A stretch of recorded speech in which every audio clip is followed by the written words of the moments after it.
El nombre de nuestra historia es El escritor del río. En algún momento de la historia de un país que su nombre había sido borrado, vivía un hombre con una cabellera ondulada y rubia, quien encontró en las páginas de su agenda el espacio para compartir lo que pensaba, puesto que él era muy tímido y no hablaba con los demás. Él se alejaba de las personas para poder escribir, no se sentía cómodo con ellas, rodeándolo y menos con el sonido de sus pasos. Era una sensación que no lo dejaba sentir bien. Intentaba en diversos lugares para poder escribir, hasta que llegó a un río donde se sentaba cerca de un árbol y sintió la comodidad para empezar a dar rienda suelta a su imaginación. Tomaba su agenda en sus inexpertas manos, intentaba plasmar todo aquello que él vivía y sentía dentro de esta, como una forma de liberar todo lo que él tenía contenido en su corazón.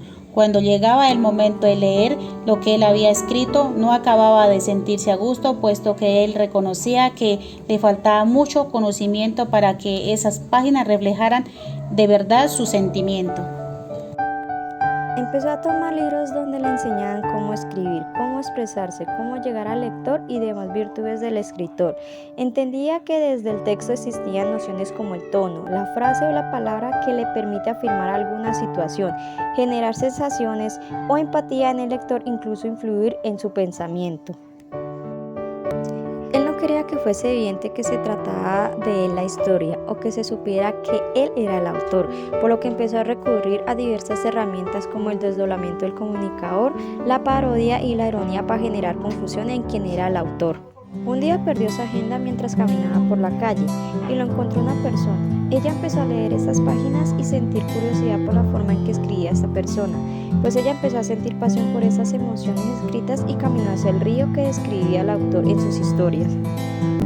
Más adelante ella empezó a escribir y compartía sus historias con más personas que se apropiaron de esa cadena de emociones y pasión por escribir junto a un río.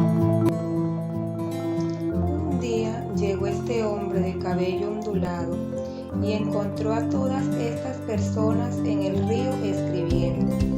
Se sintió incómodo, pero al ver que cada quien se mantenía sumergido en sus agendas y se sumían en las hojas con el sonido del río, se sintió cómodo y se sentó junto a ellos.